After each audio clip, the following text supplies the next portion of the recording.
Je, uko tayari kuachana na kitu ambacho ni haki yako halali kwa ajili tu ya upendo wako kwa wengine? Kwenene wanganato kirileke chintu kutirilwika icho ushingene kusanano lwanzo lo witeko ko bantu.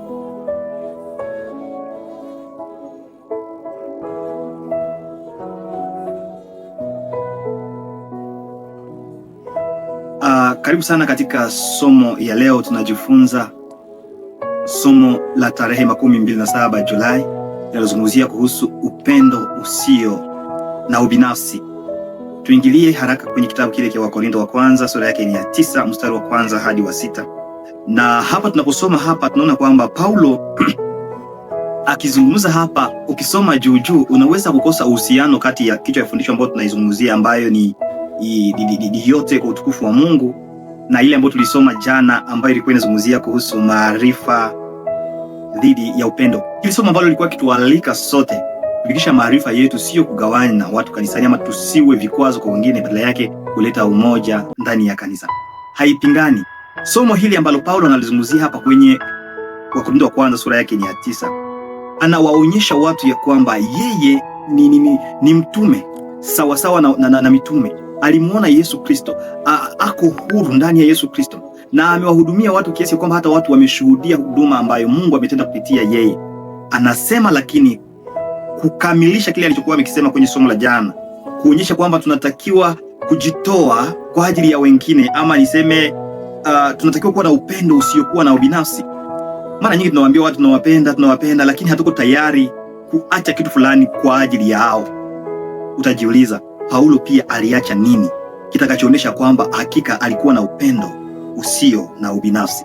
Kwenye kile kitabu cha Wakorintho tunaweza kuamini na kusadiki ya kwamba Paulo alikataa angalau haki 3 zilikuwa za msingi kabisa, zilikuwa ni haki 3 kwa sababu ya upendo kwa wanyonge. Yeye kama mtume, niseme kama makanisa mengi, madhehebu nyingi, madenomination nyingi leo, wahudumu, wachungaji wanakuwa na haki fulani. Kuna haki ya kusafiri wakienda kwenye kazi ya kanisa, wanasafirishwa. Hata wakiwa wagonjwa wanalipiwa dawa. Watoto wakienda shuleni nikisema wanaweza kulipiwa shule. Wana haki fulani. Haki kama na hizo zilikuwa wakati wa Paulo, zinaweza kuwa zifanane sana, lakini haki ya kumhudumia mtume, Paulo alikataa haki ya kulishwa na kusanyika. Kwenye Wakorintho wa kwanza 9:4 alikataa wasimlishe. Kwa nini? Sio kwa sababu hakuwa mtume kama wengine, alikuwa mtume, lakini kwa sababu ya upendo aliyokuwa nao kwa ajili ya wengine wote. Akaona kwamba upendo wa kweli ni ule ambao hauna ubinafsi. Ni heri nijihudumie kwa chakula. Alikataa pia haki ya kutoongoza ama kutokaa, niseme kutokuwa na mke kutokuwa na mke. Tunaweza sema haki ya kutoongozana na mkewe. Kwenye Wakorintho wa kwanza 9:5 anasema kama mtume naruhusiwa kuwa na mke halali, lakini kwa sababu ya upendo usiokuwa na ubinafsi. Kwa sababu mke wangu, huyo ni Paulo, angalikuwa na mke wake pia angalisafirishwa na kanisa, angalihudumiwa na kanisa. Anasema lakini kwa upendo naokuwa nao usiokuwa na ubinafsi, basi nimekaa mseja kama bachelor. Kwa hivyo siliba ya Paulo pia ilikuwa ni kwa ajili ya kuonyesha watu wengine upendo, ili kwamba mke wake asijakawa tena mzigo niseme tena kwa kanisa. Pia haki ya 3 ilikuwa ni haki ya kutokufanya kazi ya kawaida ya matengenezo. Kwenye Wakorintho wa kwanza 9:6 Paulo anataka kupata riziki yake ili kuepuka watu wanaodhani anataka kuchukua faida ya hadhira yake na kuwapa onyesho la kutokuwa na ubinafsi. Ingawa Yesu, rafiki mpendwa, aliweka wazi kwamba wale wanaohubiri injili wanapaswa kulishwa ama kuishi kutokana na hiyo injili, Paulo na Barnaba walikataa hii kwa hiari, wasizuie waumini. Kwenye Wakorintho wa kwanza 9:12-14 hapo wanasema hapana, sisi tutajihudumia. Ni kitu kinachonisaidia kwa sababu katika kanisa hicho kinaleta umoja, na wakati mtu yuko tayari kuacha vitu fulani ambavyo una haki halali kwa hivyo vitu, lakini unaviacha kwa ajili ya upendo unao na wengine.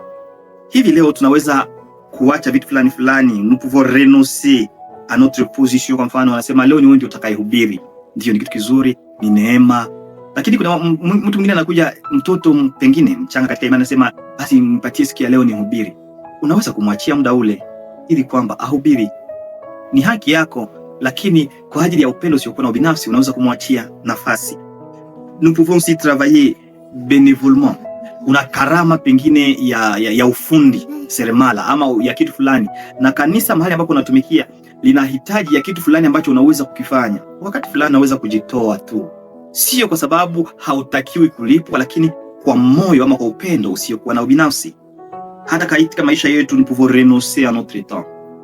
Unakuwa na muda wako wa pumziko, lakini unajinyima huo muda wa pumziko, unajitolea kwa ajili ya kumhudumia mtu mwingine, kumsikiliza yule mjane ama yule ambaye amesumbuliwa na matatizo ya kiroho.